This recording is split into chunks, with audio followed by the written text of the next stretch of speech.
Hi hello नमस्ते, कशा आहात सगळे?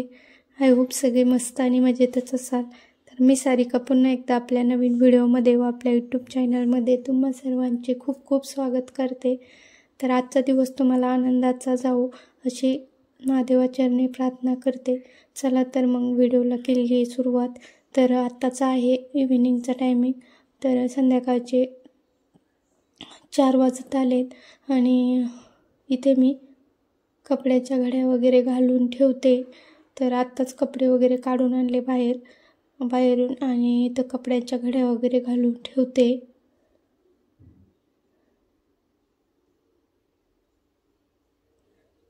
त्याच्यानंतर मग थोड्या वेळ बसले, चहा वगैरे घेतला, झाडून वगैरे घरातलं म्हणजे संध्याकाळच्या टायमिंगचं जे झाडून वगैरे असतं ते घेतलं आणि थोड्याशा शेंगा फोडायच्या होत्या. शेंगदाणे संपले होते तर त्या पण फोडल्या आणि त्याच्यानंतर देवाला इथं दिवाबत्ती करून घेतला. दिवस मावळा होता, मग देवाला दिवाबत्ती इथं करून घेतला. आणि हे देवासाठी मी वस्त्र आणलेत. आता ह्यावेळी ना साधेच आणले, म्हणलं बरे वापरायला, थोडेसे मोठे पण हवे होते मला त्याच्यामुळे. तर आत्ता वाजले 7 आणि दिवाबत्ती झाल्याच्या नंतर मग लगेच मला बनवायचे होते याचे लाडू, खजूर आणि खोबऱ्याचे आणि ड्रायफ्रूट्स टाकून असे लाडू बनवायचे होते. तर शिव म्हटला की मम्मी तिथे मी काढतो त्यातल्या बिया. तर तो इथं त्या बिया काढत होता आणि शाश्वतीचंच खेळणं चाललं होतं आणि मुलांचा हट्ट होता की आज पिझ्झा बनवायचा म्हणून. तर मग इथं त्यांच्यासाठी बनवते मी, म्हणजे मी काय याच्या आधी बनवलेला नाही आहे, फर्स्ट टाईम बनवते. तर यूट्यूबलाच बघितलं मी कसा बनवते तो आणि तसंच तशाच बनवण्याचा प्रयत्न करते. तर चला मग आता इथं मी 2 वाट्या मैदा घेतला आहे आणि त्याच्यात आहे ना 2 चमचे बेकिंग पावडर टाकली आणि 2-3 चमचे ना तेल टाकलं आणि अर्धी वाटी, म्हणजे अर्धीला थोडीशी जास्त असं दही टाकलं आणि हे सगळं आता एकदम मिक्स करून घेते. पाणी वगैरे टाकून व्यवस्थित मळून घेते. तर पीठ मस्त मळून घेतलं मी. त्याच्यानंतर मग लगेच मला यांच्यासाठी भाकरी पण बनवायची होती. तर म्हटलं मग भाकरी पण बनवून घ्यावं. तर इथं पीठ व्यवस्थित मळून घेते आता आणि 10 मिनटं मी बाजूला ठेवून दिलं, म्हणजे थोडंसं ते भिजवण्यासाठी, म्हणजे भिजून व्यवस्थित ते फुलून येईन त्याच्यासाठी.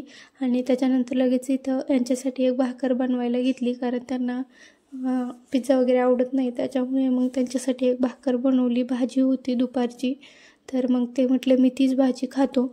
आणि त्याच्यानंतर मग भाकरी झाली आणि शेंगा भाजायच्या होत्या. तर बरेच दिवस झाले मी म्हणजे गावाकडे शेंगा काढत होते, तर त्याच शेंगातून मी शेंगा आणून ठेवल्या होत्या आणि धुवून मस्त फ्रीजमध्ये ठेवल्या होत्या, ज्याकरून त्या म्हणजे वाळणार नाहीत, ओल्याच राहतील आणि 2-4 वेळेस अजून भाजता येईल म्हणून.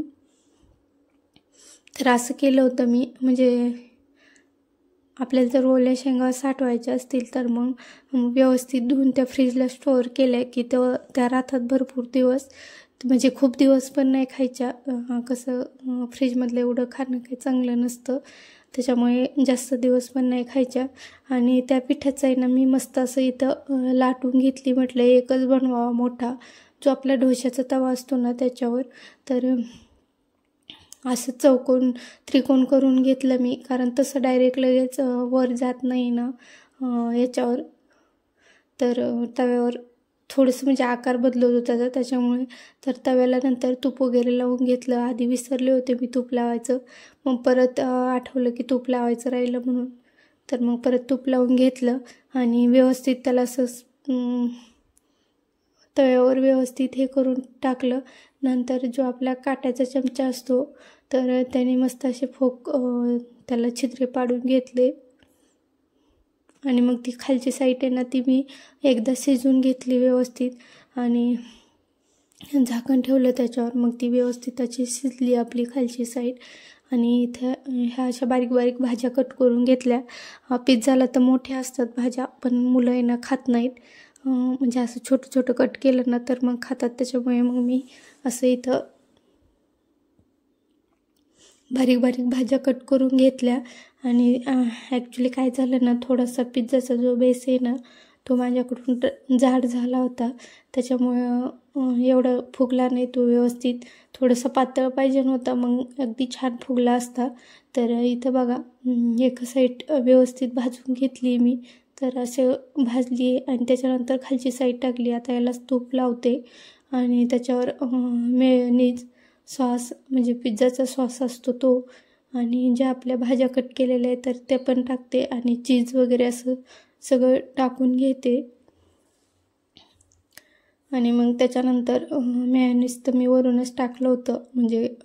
आणि आमच्या इकडे एवढं चांगलं चीज पण भेटत नाही, त्याच्यामुळे मग एवढं व्यवस्थित काही होत नाही पिझ्झा. नगरला वगैरे कुठं गेलं तर मग तिकडून आणला तर होईन बहुतेक, पण इथं काही एवढं व्यवस्थित चीज भेटत नाही. तर बघा असा झाला आहे पूर्ण. आणि आता त्याला मी शिजवून घेते. तर त्याच्यानंतर मग मी इथं बेक करायला ठेवला आणि 8 वाजले होते, उशीर झाला होता थोडा. तर चला मग इथं मी एका साईडने ना व्यवस्थित बेक करून घेतला आधी. त्याच्यानंतर मग दोन्ही साईडनी व्यवस्थित शिजवून घेतला. आणि बघा इथं आपला पिझ्झा तयार झाला आहे. तर शाश्वतीची एक्साइटमेंट होती पिझ्झा खाण्यासाठी, पण थोडासा बेस जाड झाल्यामुळे एवढा व्यवस्थित तो फुगला नव्हता. तर चला मग असं झालं आहे. तर बऱ्यापैकी आपला पहिला प्रयत्न हा सक्सेस झाला आहे. तर इथं तिला खायचं होतं आणि थोडंसं गरम होता, त्याच्यामुळे ती म्हटली मम्मी मला नको, गरम लागतंय, मी थोडंसं गार झाल्याच्या नंतर खाते. तर ती म्हटली तू घालव मला. तर इथं मी तिला घातला आणि ती म्हटली छान झाला आहे, छान लागतोय. म्हणजे टेस्टला छान झाला होता, पण थोडासा जाड असल्यामुळे एवढा मध्ये थोडासा असा कच्चा कच्चा वाटत होता. तर चला मग आता इथं जेवण वगैरे झाले आमचे. तेवढ्या याच्यात आमच्या तिघांचं पण भागलं. आणि त्याच्यानंतर मग इथं भांडे वगैरे घासून घेतले मी. आणि साहेबांचं जेवण तर आधीच झालं तर त्यांना दिलं होतं जेवायला आधीच मी. पिझ्झा शिजत होता तोपर्यंत. आणि भांडे वगैरे घासून घेतले. तर आता किचन वाटा वगैरे पुसून घेते. आणि 2-4 दिवस झाले इथं सारखा पाऊस येतोय.